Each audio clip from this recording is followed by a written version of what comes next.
make sure you subscribe or whatever, I guess. Hey guys, I know it's been a little while since I last uploaded. I wanted to give you guys an update on kind of what I've been doing. Yeah, I'm back to playing Wakfu. I'm sure you guys noticed, saw me online. Let me turn this off. And so yeah, I'm back to playing the game again. I'm mostly just grinding random things for fun, and you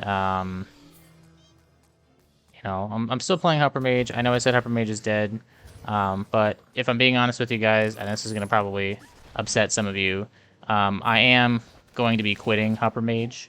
Not strictly because I think the nerfs were so bad that it's unplayable or anything, but I do find... Whoops, I forgot how this works already. I do find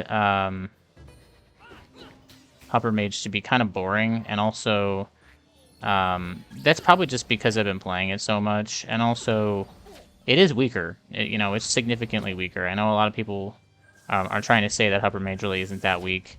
You know, it's pretty weak. It might not be as weak as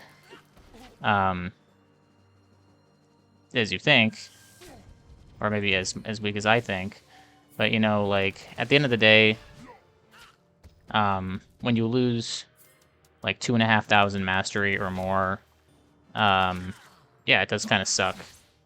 You know, Elikon, I'm still using Elikon.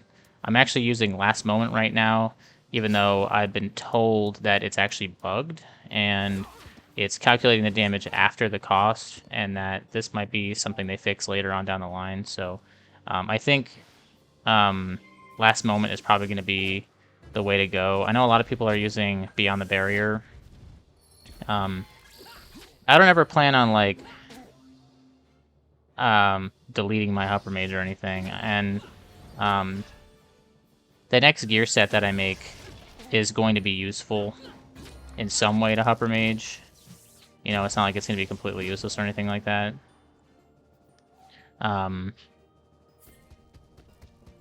But it might not be fully optimal for it. I think Last Moment will definitely be the way to go.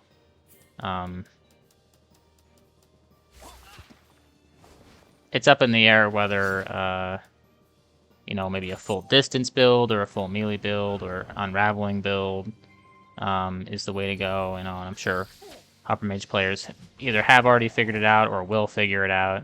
But I'm not really as excited as the other Hyper Mage players to really continue playing this class. It is significantly weaker, and I'm mostly talking about 1v1 PvP, but even in, like, group PvP or in group content in general, it's fine. It's fine as long as you have, like, a Poison Sedita in your team, which is Hyper Mage's main purpose for existing, but I don't actually have one of those around, so I kind of have to play something that I want to play for myself. And, you know, I really like 1v1 PvP. I know most people like to say that 1v1 PvP doesn't matter, and that at the end of the day, I'm kind of wasting my time if I'm playing for 1v1, but it's still fun for me, and even if it seems like a waste of time to you, it's still fun for me. Not to mention, it's the most common type of PvP that you'll run into. You know, you're not going to run into more PvP than 1v1 fights. So that doesn't necessarily mean that I'm going to pick one of the classes that were previously the best, because what in the world is he doing? Anyway, sorry, my cat being weird. The thing is, it seems like Sedita has gotten significantly weaker, which is good. I'm really happy about that. I think they really deserved it. It was long overdue. That class was really unfair for the longest time. Anaripsa is nerfed significantly too. Although, sadly, Cydias are still beating me 1v1. Like, it's not even really close. You just can't outdamage their armor, and you can't survive their burst turn, and the minus resist is just too much. That doesn't mean that... that's one of the problems I'm having right now, is I fought a lot of different people. I fought some Foggernauts and lost to... lost to the ones that were prepared for me. I lost to Eliotrope, I lost to Echoflips. I lost to a lot of classes 1v1 after the update that I was not losing to. Plus, I'm still losing to the same classes I was losing to before. So, in terms of 1v1, it's not really enticing me anymore, sadly. Which is fine, you know. That's just because of the... I forgot to get the Earth Rune. Okay, well... this is going great. No, I can't attack. I'm gonna get destroyed here. I don't know why I stood here. I should have stood somewhere else. I think that my biggest problem is that Upper Mage was really relying on the mastery that we got to do a significant portion of damage, because Upper Mage benefited the most from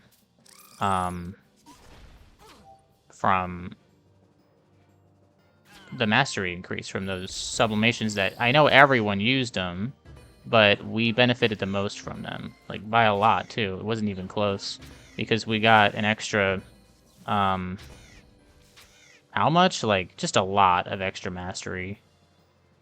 And a lot of classes were not getting nearly as much as we were.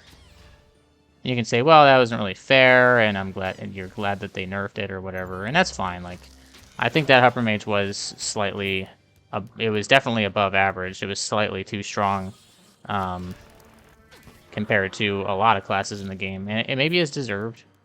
You know, Elikon and Inflex 2 and Alt 1 and Alt 2, they were all really OP, and that's why everyone used them. So it makes sense to me that they were nerfed. And I'm not saying that you should stop playing Upper Mage, but that doesn't mean that I'm not gonna stop playing Upper Mage. So I'm not gonna tell you what I'm gonna play yet, because I honestly don't even know what I'm gonna play yet. I have a few choices. Obviously, there's a few reworks coming out. Yop is coming out next. We already saw some gameplay from it.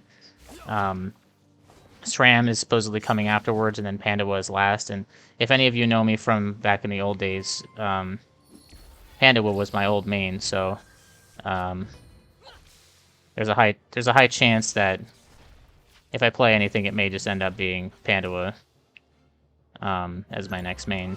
But also, it's probably going to be really far away.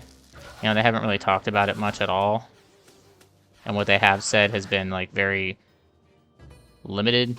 They're not really giving any information, so I don't even know what to expect. It could be complete dog shit for all I know, and not worth playing.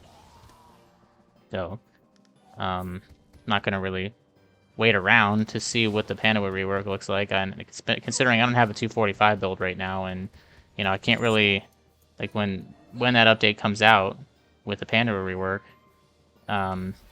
you know, if I don't have any gear for a Pandawa and I'm still playing Upper Mage, and I got to play it all the way until I have enough commas and equipment to play Pandawa, it's not going to be very fun while everyone else is enjoying the new reworks and stuff.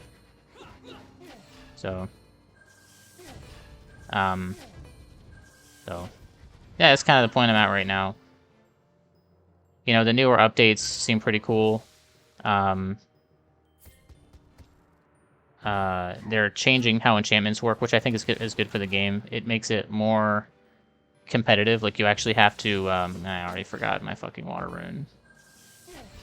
Makes it more competitive. Like, you have to actually,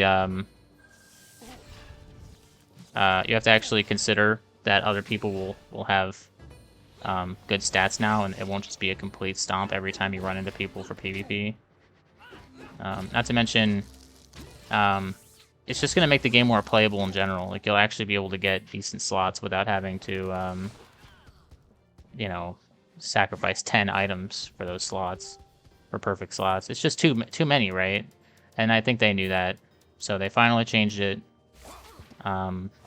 What else is going on? How about some real life stuff? So I've been working at my job for about 12 months now. Probably, I guess it's just right around exactly 1 year. And you know how most of the time when you've been at a company for about 12 months, they give you like a raise, an evaluation, and they're like, hey, you know what? You've been here for 12 months. We value you as an employee. We're going to give you a raise. Well, I went to my boss and I asked him, and yeah, he did not like that. He shouted at me and he said, you're not getting a raise. Well, first he tried to tell me that I already got a raise, but of course, supposed raise that I got was just my employment agency contract running out. So, yeah, it's not really a raise. That's just the contract ran out. So, of course, all the money is going to me now instead of some of it going to the employment agency. And also, he tried to say that the evaluation, which was in December, that's when I get my pay raise. But obviously, the thing is, I got my the pay went up when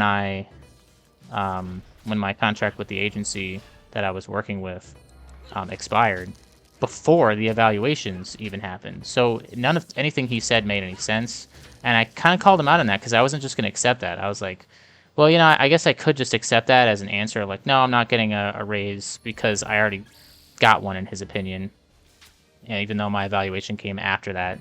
And I was like, you know what, though? Like, I feel like if I don't press him on this, then I'm kind of a loser. Like, I should really bring that up, because it doesn't make any fucking sense to me.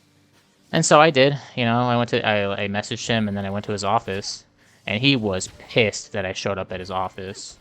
Like, he was not having it. He got upset. And this is the same company that is, like, denying me benefits for 8 months straight, almost. Like, a really long time. Like, I finally got me my benefits this week. That's how long it took for them to give me my benefits, and I've been a full-time employee there for 8 months, so... needless to say, I hate my job like everyone else does.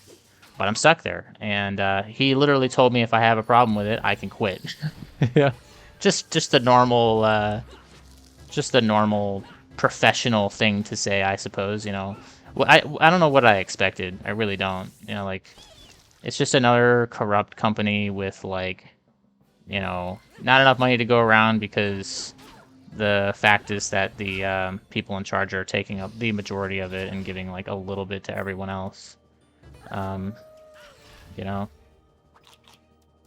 So, but the thing is, like, no one's hiring right now. I mean, my girlfriend's been applying for about, like, about as long as I have. I mean, and I've been applying for a new job for about 10 months, and I still don't have a lot of offers. Like, I got, like, an offer for, like, a delivery position at Amazon, and I told them no. It just didn't sound like a good position for me. And so, that's my life right now. It's mostly just working, and whenever I have free time, I play Wakfu or spend time with my girlfriend. That's just pretty standard. I wish I had more time for both those things, and not the job so much. But, my car got stolen a couple months ago. Yeah, my car just, I woke up because my girlfriend and we were planning on going to the beach just for one day, which is a pretty long-ass drive, but we were going to do it because we can't really afford to go for, like, a full trip or anything like that, which we really want to do, but we're kind of stuck right now because we don't really have the money for it. And we were really excited because we decided just, on a whim, hey, let's go to the beach just for one day. It was a Saturday morning, I think, something like that. And I got a call from my dad, and I knew that wasn't good because it was like 5:30 or 5:40 in the morning, something like some ungodly hour. Not a good time to be getting a call from your family. The first thing I thought was, I'm sure my mom is having like a heart attack and she's in the hospital or something. There's no other reason my dad would call me that early in the morning. It was kind of like, oh shit, here we go. And I pick up the phone, and he's not like distressed or anything like that. He's just like, hey, could you check to see if your car is in the parking lot? And that's when I knew my car for sure got stolen, because there's no way the police would go to my dad's house and tell him that the car that is registered in his name was stolen unless it was stolen. So I look outside, it's not there. I was pretty upset. I can't believe it. It's just, it's such an awful feeling if you wake up and something that's the most valuable, well, the most, physically valuable thing you own is just gone. And you rely on this thing. I live in America. I mean, I'm sure maybe you don't know if you don't live in America, but we all have, I say we all have a car, but like anybody who has any hope in life, at my age, either has a vehicle or lives with someone that has a vehicle, and then you share it. Waking up and then realizing that my car was gone was really upsetting. I didn't know what I was going to do. I was thinking, how am I going to get to work? At that point, I had already given up on the beach trip. I was like, that's not even happening. I was so upset. Like, I didn't even want to go anymore. It's like that my whole week is ruined. And but then my dad tells me, well, they found your car. The police think it was used in a crime. And I'm just sitting there thinking, well, great. We're going to find my car, probably ditched on the side of the road, probably trashed. It probably, maybe they ran someone over or they stole something, and I'm going to find whatever they stole in my car. So I have to get my car detailed is what I'm thinking. Like, now I have to get my car detailed. What is hurting me? I have this fucking bleed. It's like, and now I have to get my car detailed and all this shit. It was just a nightmare. To wake up on a Saturday morning, at 5:40 in the morning, with a phone call that your car is stolen. And so he basically tells me, okay, so the sheriff is going to call you, and they're going to send someone to your apartment to take a report or whatever. I'm like, all right, here we go. Last thing I want to do on a Saturday morning is talk to the police. So they send a guy out. He's really cool. I don't really hate the police or anything. I think that I hate the criminals. I don't really like people in general. I think that most normal people, not you guys, of course, but most like normal people that are outside of like the gaming world are like really, they're just I don't know, like they're extroverts, right? And I can't stand them, and I don't like talking to people. But I have respect for the police, because at the end of the day, I hate criminals. I hate people who are trying to steal my car or steal shit from me in general. So anyway, point is, guy gets here and he's like, yeah, we found your car, and it's they drove it all the way to, and he told me the name of the street. And of course, I don't actually know the names of streets. I'm Gen Z, or at least I consider myself Gen Z. I whenever I need to know where something is, I am looking it up. I don't know where anything is. So, except my parents' house, I guess, and my job. But he takes, and my girlfriend, we're like in our flip-flops, wearing like shorts and t-shirt, and it was cold too, because this was like in March or something, or I guess was it like April, I don't know. No, it was before my birthday, so that would have been in like February or something like that. And he takes us over there. They weren't even that far. They were like just down the street. They didn't get far at all. They got about maybe not even like half a mile away. They got really not that far. And I remembered, and at this point, I was thinking, because I had actually thought about it the night before, that my car had no gas in it. It was completely empty. on gas, which, you know, the only reason I remembered that was because, you know, when you're about to go on a long trip that you have to drive a long time for, the first thing I'm thinking is, well, we're gonna go get gas before we go anywhere. And I looked at my gas tank before I parked my car for the night, and um, yeah, it was like less than 30 miles left on the tank. So I'm not really surprised that they didn't get very far. Sounds like they just weren't expecting the person that they stole from to have no gas. So then, of course, we also find stolen credit card that must have in my car that must have been you know, deactivated by the original owner, and a bunch of stolen IDs as well. And you know, of course, they shattered the back windshield and I say windshield, the back mirror window, and of course, I had to get that fixed and everything. And um,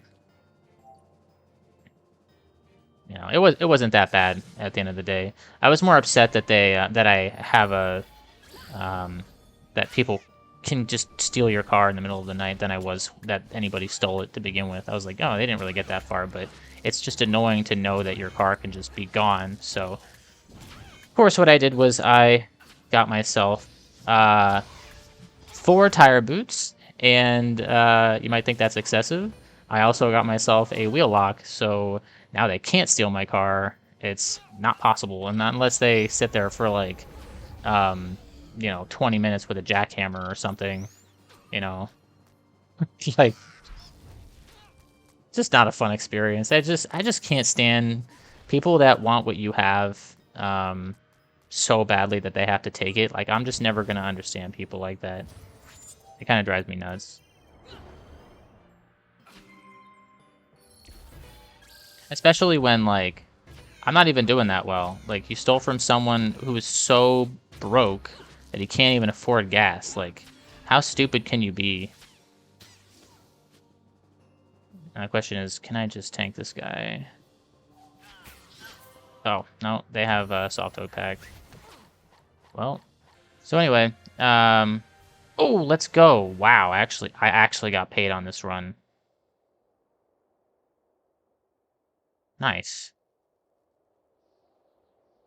Anyway, hope you guys enjoyed having a normal video for me. I know for a while there I was trying to, you know, I was like showing my face and making like real life content videos just for fun. You know, I had like a stroke or something, and I was like, I feel like I could do this for fun. I knew I wasn't gonna get any views on them, and that's fine. Like I really don't mind. I don't really mind if people watch it that much.